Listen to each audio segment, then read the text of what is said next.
Assalamualaikum warahmatullahi wabarakatuh. Saya Muhammad Farid. Saya Firmansyah. Saya Ibnu. Saya Nabilah. Saya Indah Dwilandari. Saya Siti Olivah. Di sini kami ingin mewawancarai tugas sosiologi, yaitu ketimpangan sosial di bidang pendidikan, yaitu si rajin dan si malas. Berikut videonya.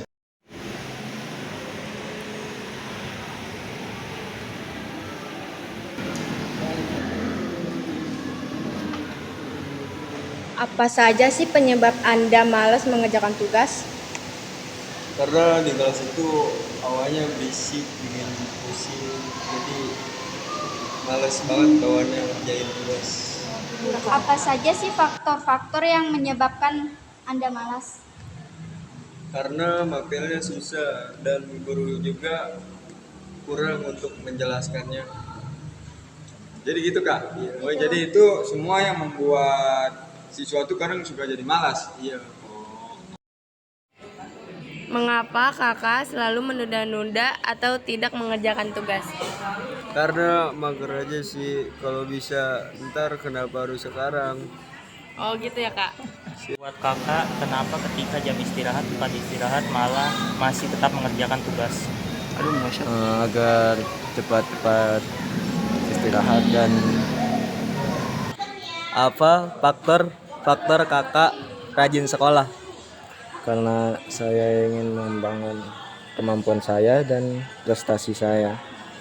Bagaimana Anda mengatur waktu untuk belajar di rumah? Tergantung sih, biasanya saya mengerjakan tugas yang lebih mudah dulu. Assalamualaikum warahmatullahi wabarakatuh.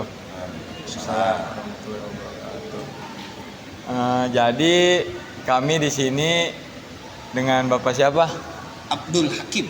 Oh, dengan Pak Abdul Hakim. Selaku guru sosiologi apa ya? Iya. Oh. Itu Pak, saya mau nanya, apa sih arti ketimpangan sosial itu? Ketimpangan sosial itu bisa diartikan perbedaan, ya, status yang berbeda di dalam masyarakat, di mana perbedaan ini sangat mencolok. Contoh begini, yang miskin diluluhkan, mohon maaf, yang kaya diluluhkan, yang miskin istilahnya apa tuh? Direndahkan. Direndahkan. Itu ketimpangan tuh. Dan memang di masyarakat kita ini ketimpangan sosial itu sangat nyata. Sangat nyata Rit nih semuanya nih ya. Dimana kalau kita lihat di masyarakat aja tuh ya, yang kaya itu selalu aja diapain? Ditinggi-tinggiin. Ditinggi-tinggiin, dibangga-banggain. Giliran yang miskin direndahin. Lu miskin lu. Nah, itu ketimpangan. Apalagi kalau dalam dunia pekerjaan tuh. Ya. Biasanya kalau dalam dunia pekerjaan yang statusnya atau dia levelnya S1, S2, padahal mohon maaf, kadang S1, S2 itu kemampuannya mungkin di bawah rata-rata. Tapi apa yang terjadi? Yang S1, S2 itu di dunia pekerjaan selalu diunggulkan ketimbang yang mohon maaf, kadang ada yang sekolahnya hanya lulusan SD tapi otaknya cerdas. Kira-kira diapain tuh? Tetap direndahkan. Itu yang disebut ketimpangan menurut saya. Artinya yang rata-rata kemampuannya tinggi itu selalu dilulukan. Yang miskin atau yang tidak mampu selalu direndahkan. Itu yang disebut ketimpangan menurut saya. Apalagi kira-kira? Ini Pak, menurut Bapak solusi untuk anak yang malas dalam belajar itu gimana ya Pak cara menanggapinya? Oke, kalian kan sekolah nih ya. Iya. Nah, ngalamin nggak masa-masa males? Ngalamin. Nah, kebetulan saya guru, ya kan? Iya. Nah, guru memang terkadang melihat ketika di dalam kelas ada anak-anak yang semangat belajarnya, ada anak-anak yang ketika masuk males. Iya. Oh, itu ada tuh. Nah, saya pribadi selaku guru ketika ada melihat anak yang malas, satu sisi kadang dongkol. Ya, namanya juga guru ya. Tapi kalau saya selalu berprinsip yang bikin anak cerdas bukan guru, pasti Tuhan. Allah gitu ya. Cuman ada strategi saya untuk menghadapi anak-anak yang malas. Yang pertama, karena memang malas itu kadang dilihat dari posisi nih semua nih. Ketika pagi hari ada yang semangatnya tinggi, tapi ada yang semangatnya rendah. Malas tuh. Tapi dilihat dulu kenapa kok dia bisa malas di pagi hari. Kadang ketika saya tanya ternyata anaknya malamnya tidur begadang. Tidur begadang tuh malamnya nggak tidur, sehingga kan pagi males. Atau juga ada yang posisi ketika saya ngajar jam 12 ke atas. Kira-kira kalau jam 12 ke atas posisi kamu lagi belajar gimana? Ngantuk. Males kan?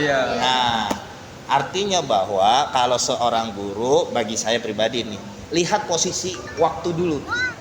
Kalau pagi dia males, berarti malamnya ada sesuatu hal. Bisa jadi dia nggak tidur. Tegurnya baik-baik, samperin ya ke mejanya, saya tanya kenapa. Nah, kalau jawaban dia ABC, nah kita perhatikan seperti itu. Jadi strategi saya untuk menghadapi anak yang malas, yang pertama adalah dengan human, maksudnya secara manusia. Tegur dengan baik, ditanyakan baik-baik. Nah, lalu yang kedua berikan sebuah motivasi. Motivasi itu penting buat istilahnya memberikan semangat agar dia nggak malas. Seperti itu. Apalagi kira-kira. Bagaimana menurut Bapak mengatasi anak yang sering bolos karena sering diucap seenaknya oleh guru? Wah, pertanyaannya bagus ini. Kelompok apa sih ini? Kelompok apa? Ketimpangan sosial dalam bidang pendidikan. Ketimpangan sosial dalam pendidikan. Wah, luar biasa pertanyaannya. Bagaimana menghadapi anak yang sering bolos karena dijas, dinilai oleh guru, lu pemalas, lu ini, sehingga dia merasa udah malas lah sekolah, begitu. Waduh. Lagi-lagi memang dunia pendidikan kita lagi dalam satu kondisi yang sangat memilukan. Kemarin ngeliat nggak status di berita sekolah binus? Sekolah binus. Apa yang terjadi sekolah binus? Bullying. Ya. Artinya kalau ada guru yang menjas anak malas juga sebetulnya bullying menurut saya. Menurut saya ya, bullying. Kamu pemalas. Mohon maaf lagi kalau kasarnya, kamu bego, kamu tolol. Kasar ya itu ya. Itu sebetulnya dasarnya juga bullying. Ya, makanya sebetulnya kalau saya jadi seorang guru, alhamdulillah jadi guru, dari dulu dinasehatinya jangan pernah menjas seorang anak murid dengan hal-hal yang negatif, karena itu akan membekas kepada otak pikiran anak sehingga anak jadi malas. Nah, sekarang pertanyaannya bagaimana menghadapinya? Nah, yang pertama lagi-lagi pendekatan secara manusia gitu ya.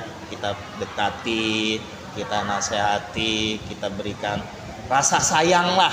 Anggap kita ini seorang abang, seorang kakak, apalagi seorang orang tua. Nah gitu, sehingga anak itu merasa nyaman berada di sekolah, sehingga dia nggak mungkin lagi untuk berpikir gue bolos. Jadi yang pertama pendekatan, kedua berikan semangat, lagi-lagi motivasi. Seperti itu. Karena memang menjas itu kan jelek ya. Mau dijas red, nggak mau. Seperti itu. Jadi lagi-lagi motivasinya begitu aja. Artinya berikan motivasi.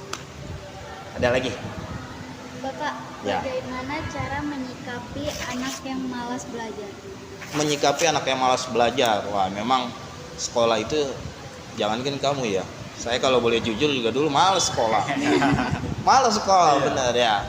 Apalagi mohon maaf, kalau lagi pelajarannya yang kita kagak suka. Ya kan?